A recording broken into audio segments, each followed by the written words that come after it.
Delhi high court justice के घर होली की शाम लगी एक छोटी सी आग ने अचानक ऐसे बड़े राज खोल दिए जिससे सुप्रीम कोर्ट से संसद तक और सड़क से सोशल मीडिया तक सनसनी फैला दी।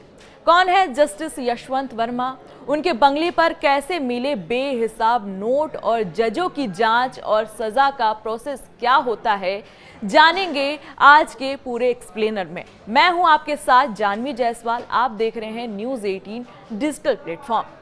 दिल्ली हाईकोर्ट के जस्टिस वर्मा के बंगले में कैसे मिला बेहिसाब के कैश, इस सवाल को लेकर जवाब भी जान लेते हैं।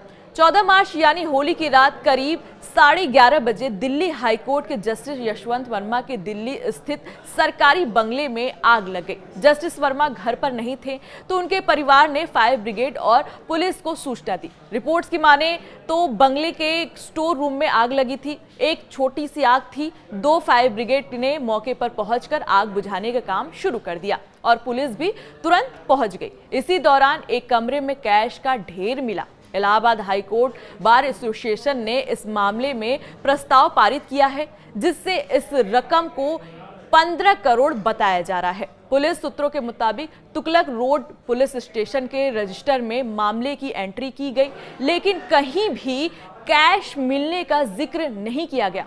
दोबारा मैं बोल रही हूं, कहीं भी कैश का जिक्र नहीं किया गया था। Delhi fire brigade chief Atul Garg का कहना है कि जस्टिस यशवंत वर्मा के घर आग बुझाने के दौरान फायर ब्रिगेड की टीम को कोई भी कैश नहीं मिले। गर्ग के मुताबिक 14 मार्च की रात 11:35 लुटियंस दिल्ली में बने जज के बंगले पर आग लगने की खबर मिली।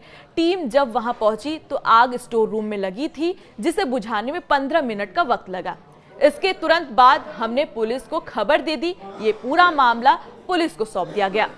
अब सवाल यह है कि जस्टिस वर्मा के घर जो कैश मिले वो किसी को नहीं पता थे, लेकिन ये पूरी बात कैसे वायरल हो गई। रिपोर्ट्स के इस बीच कुछ मीडिया रिपोर्ट्स में ये खबर लीक हो गई और यशवंत वर्मा पूरी तरीके से वायरल हो गए। वहीं कांग्रेस सांसद जयराम रमेश ने शुक्रवार को इस मुद्दे को सदन में उठाते हुए कहा कि आज सुबह हमने एक चौंकाने वाली खबर पढ़ी जिसमें दिल्ली हाईकोर्ट के एक जज के घर में भारी मात्रा में नकदी बरामद की गई।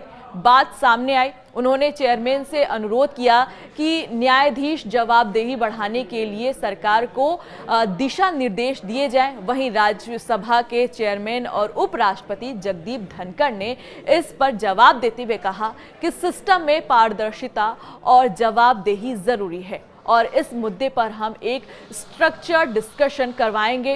इस बीच दिल्ली हाईकोर्ट के चीफ जस्टिस ने 21 मार्च को अपनी जांच रिपोर्ट भारत के मुख्य न्यायाधीश को सौंप दी है। रिपोर्ट की जांच के बाद आवश्यक कार्रवाई के लिए आगे की प्रक्रिया की जाएगी।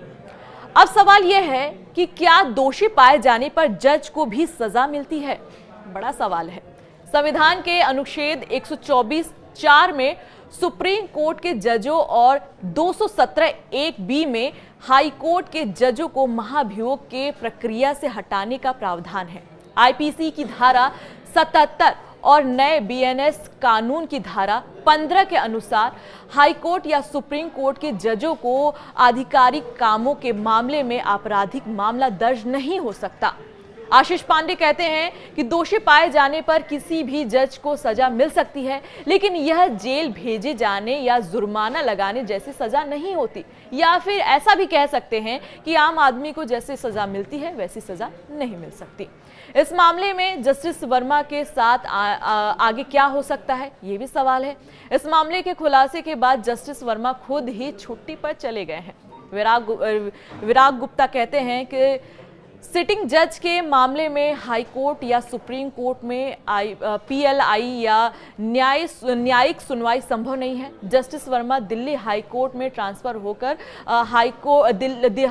इलाहाबाद हाई कोर्ट में ज्वाइन कर सकते हैं। इधर हाई कोर्ट बार एसोसिएशन ने जस्टिस वर्मा के वापस आने पर इलाहाबाद ट्रांसफर का विरोध किया। एसोसिएशन ने कहा कि इलाहाबाद हाईकोर्ट कोई कूड़ादान नहीं है जहां भ्रष्टाचार में लिप्त लोगों के न्याय करने के लिए भेजे जाए।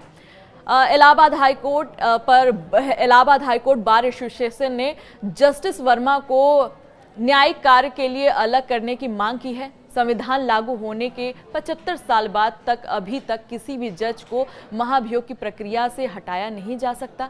इसलिए आंतरिक जांच कमेटी की रिपोर्ट के आधार पर दोषी पाए जाने पर कॉलेजियम जस्टिस वर्मा के खिलाफ अनुशासनात्मक कार्रवाई किया जा सकता है। विवाद बढ़ा तो नए सबूत आने की स्थिति में जस्टिस वर्मा स्वयं ही इस्तीफा दे सकते हैं और निर्णय ले सकते हैं। आपकी क्या राय है? प्लीज़ कमेंट बॉक्स में ज़रूर बताएं। नमस्कार।